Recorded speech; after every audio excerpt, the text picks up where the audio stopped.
Hey everybody, welcome back to the channel. In today's video, we're going to take a look at another really cool plugin that you can use when you're mixing with headphones to check your mixes in different simulated environments so you can make sure your mix translates outside of your studio. This time out, we're taking a look at Lewitt Microphones Space Replicator, which is cool. I've never saw anything by Lewitt in the plugin world here, but I'm really excited that they got the plugin stuff. So we're going to talk a little bit about this thing today. We're going to walk through its features. I'm going to listen to it, give you my opinion, and tell you why I think this one by Lewitt may be something you want to consider over some of the other ones that we've done on this channel in the past, and I'll show you why. But all these products are really, really cool. So make sure you like, share, subscribe. Check all the links in the description box below so you can check this out. Lewitt did send this to me for free so I can do this review for you. I'll leave the link in the description box if you want to check it out. It's not an affiliate link, so I don't get anything whether you buy it or not, but I think this is something really, really cool. Also, if this is your first time here, regardless if you're watching this at Home Recording Made Easy's YouTube channel or Mixing Music Analog's YouTube channel, because this video is going to go on both channels because I think it applies to both of my audiences. But I want you to go out to homerecordingmadeeasy.com. I want to give you a free mixing course. It is right on the homepage. Click that orange button. Can't miss it. It's a $100 mixing course. It's my gift to you for visiting Home Recording Made Easy. Stick around to the end of the video. I'm going to give you something else for free. Okay, cool. Here we are in the DAW in Studio One with Lewitt Space Replicator. Now, Lewitt microphones, they're known for their microphones. At least to me, they are. I've only used one of their microphones. I'm using it right now. This is the Lewitt mic. This is the Lewitt RAY Mic, which I love this microphone. This is an awesome microphone for the money. You can't beat it. This has almost no treatment on my voiceover mic. I've been using this now for a couple of years. I love it because it's low profile. It's got a mute button on it. It has automatic muting if you set it up that way. And it just sounds really great. And it's a wonderful price. So when they reached out to me about the Space Replicator, I was like, well, my only experience with their stuff is this microphone here, and I loved it. So I was really excited to check out some of their other stuff.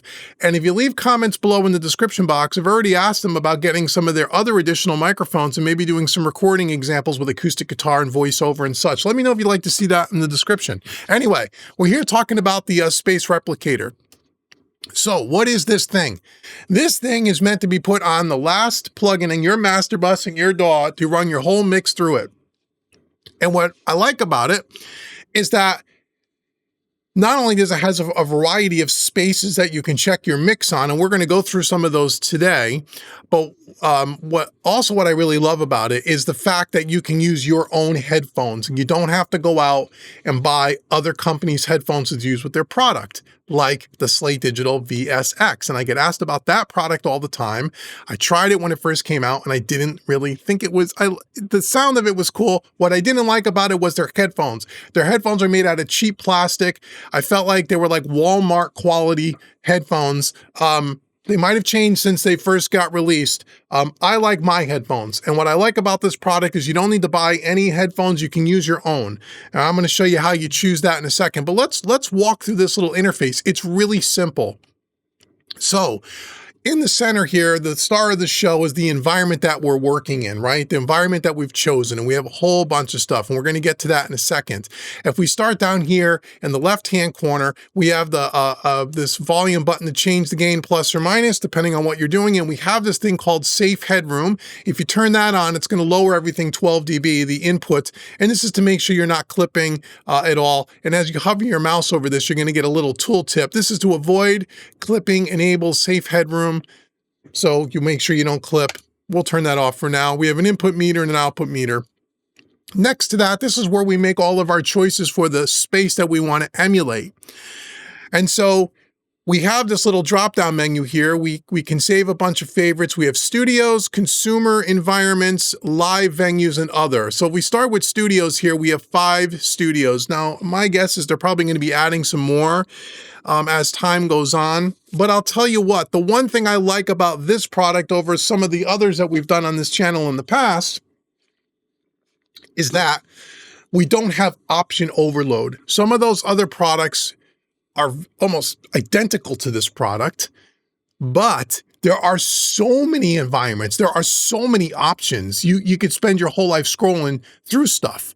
And I think I even said it in those videos, like it's really cool. You got so many options, but do we have too many options? This, I think, hits the sweet spot as far as that goes. So we have the Vienna Synchron Stage B studio. We have a Lewitt B studio. We have White C studios. We have Stage A, and we have Lewitt Stage A. So we got 5 different studios. In each one of those, if you look up here, we have our studio speakers, which means you're going to hear these. There's no double choice here, but if you go down to this one, we have the far fields, and you'll see the little white box pops up around the soffit speakers, or we can check the mid fields here in the middle. So depending on the studio you pick, you may have an option to swap out the different monitors that are in that particular space, and then some of them you just have what's there. Here's the Lewitt Studio B, and then we have White C Studios here. Again, we have these big speakers here. And then Studio A, again, we don't have any choices as far as that goes. So there's our 5 studios, okay? If we come down to, and before we move on to the other choices here, let's also look here where you could choose your own headphones. So here you can see I have the Neumann NDH30s. If you drop down this list, I don't know how many there are here, hundreds and hundreds of, every brand on the market. And if your brand, for some reason, isn't in one of these lists, which I can't believe, they even have in-ears, you can always use the default one as well if you just want to do that.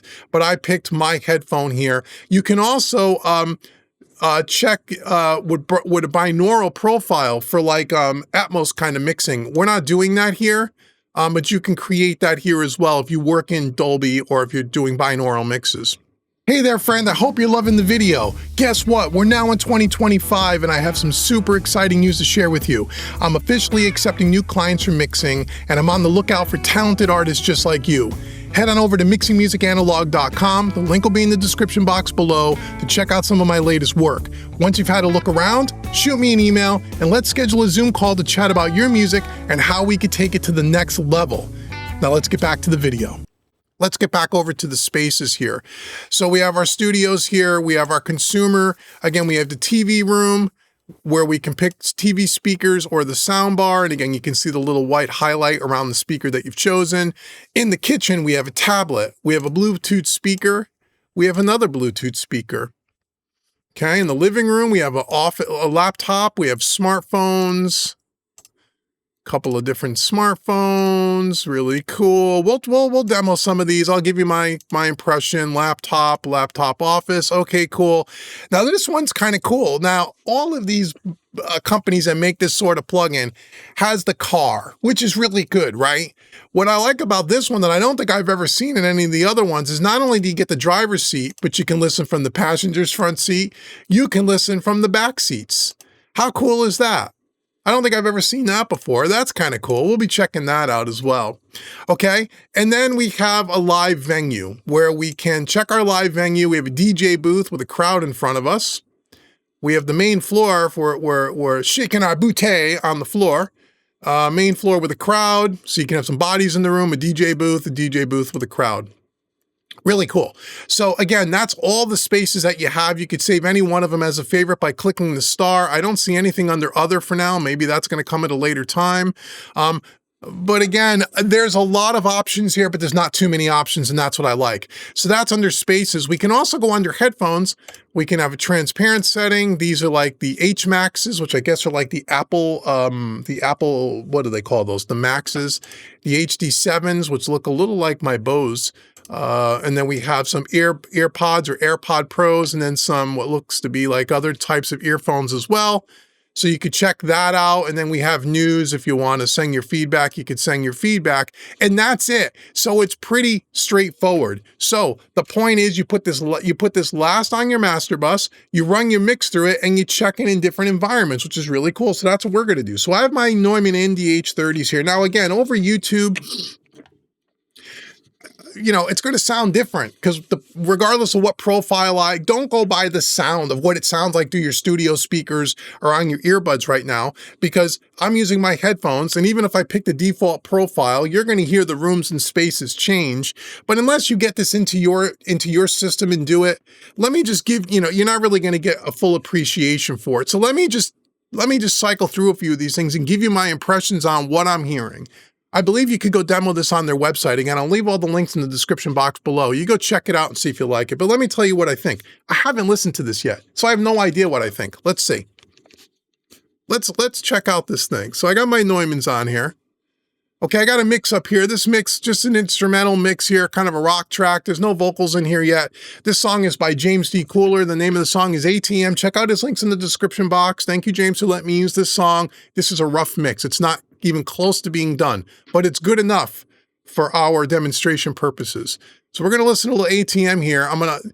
This is without the plugin, and I'm going to unbypass it so we can hear it in this first studio and just see what it sounds like. So here we go. So once I unbypass it, you should hear things change. Here we go.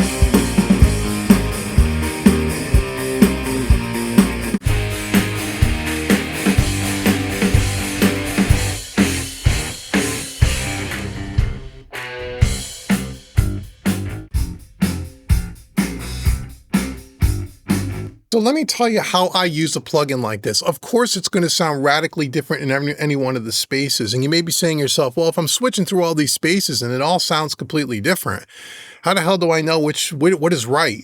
What I'm checking for is when I'm not using the plugin and I'm mixing on my headphones, or when I'm mixing on my console with my speakers, and I know the way I think it sounds, and I like the balance, and I like the low end sounds right, the mid sound right, everything sounds right to me.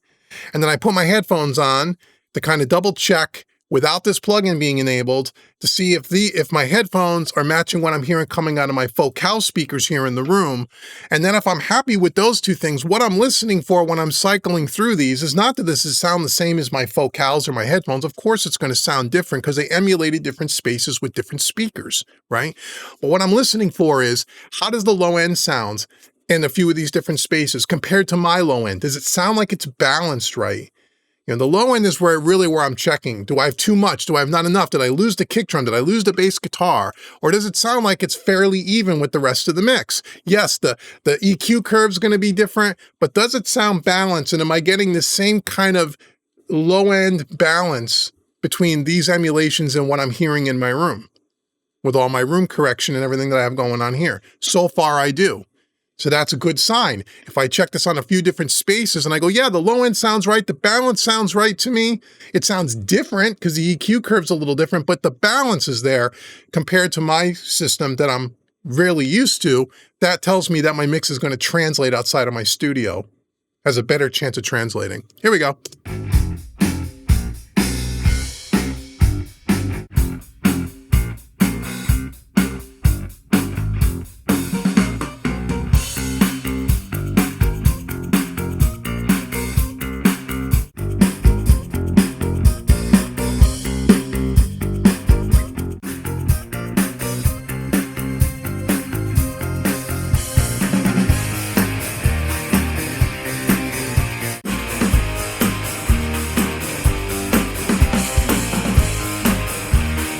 And because I mix with a sub, as I'm going to some of these smaller studios that don't have a sub in them, I wanted to see if I still got the low end in there. And I do so far. So that's good. This is great. So this is our studio. So I'm pretty happy across all these studios. Okay, cool.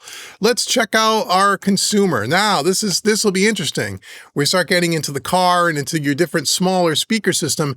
How do things translate? I don't know. We're going to check it out. So here we are at the TV room.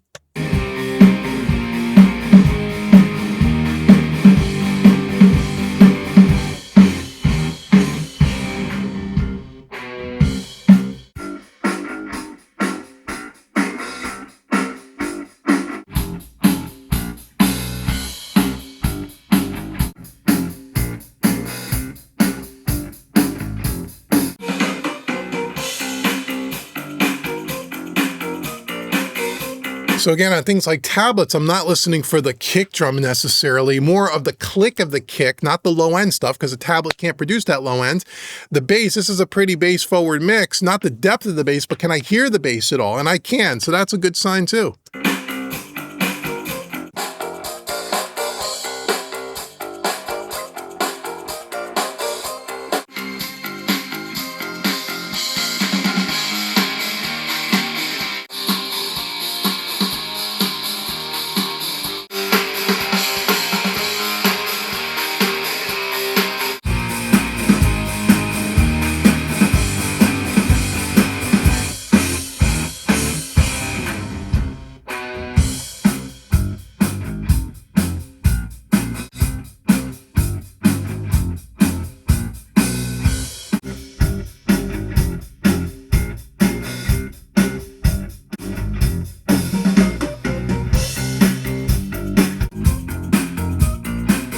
So the car is always the big test, right? Does it, I can't tell you how many times I work with students when we talk about mix translation and setting up their room properly and all this stuff. And they always say the car is the thing that kills them the most. The mix sounds awesome in their room, then they take it out to the car, and 9 out of 10 times it's the low end that's the problem. The low end's way too boomy in the car, but in my studio it sounded great. Or the opposite. Usually it means there's too much bass. There's too much bass in the car, which means their room isn't telling them the truth about their bass, and they're adding way too much bass into their mix when they don't need to. This helps solve that problem. This sounds really good. The bass sounds pretty accurate to me in the car, which I really like. Can you change the car type? No, it's only one car. That's really cool. Let's try, let's just try quickly, where are we? Let's go to like our earbuds here. What's that gonna do? Let's see.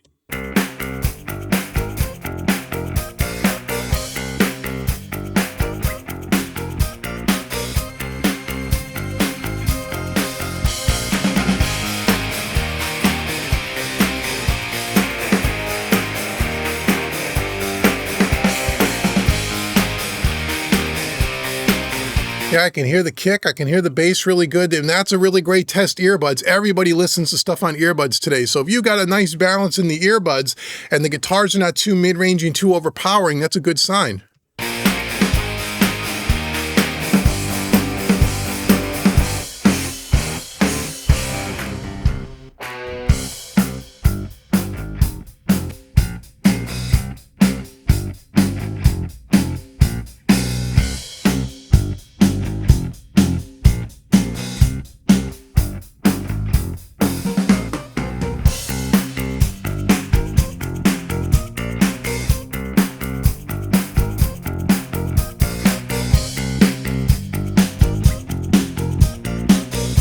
So even in these consumer headphones models, like I said, this is, I think, more of the Apple Max, probably Air Max, whatever the hell they call that. But these sound very similar to my Bose. I don't know if that's what they're modeled on, but it does.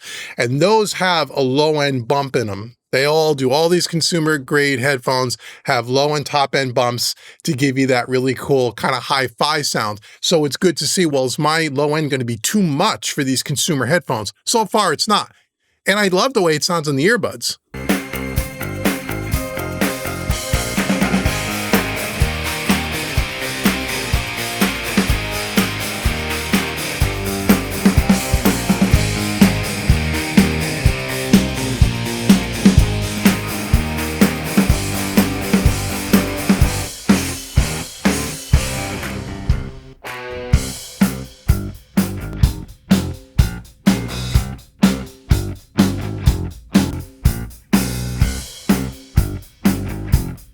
Yeah, I like this thing. I like this more than the other ones that we've done on this channel. And again, the reason why, I just cycled through every option that's here quickly. There's not too many options. That's the big thing for me. The big thing for me in this is that there's not too many options. That we cycled through 5 studios, some separate headphones, you know, a few different consumer areas, and we did it very quickly where I didn't have this laundry list of environments, which I guess could be cool because even in those other products, you could save favorites and stuff, and you can do the same here if you only wanted to pick a few. but I feel like this is a simpler interface. It's cleaner looking. There's not as many adjustments and choices in some of those other products that I did. They were highly tweakable, which is cool if you're into that. But for me, I'm a simple man. I like fewer options, man. I talk a lot on my channels about fewer options, fewer plugins, fewer controls, fewer pieces of hardware, fewer things.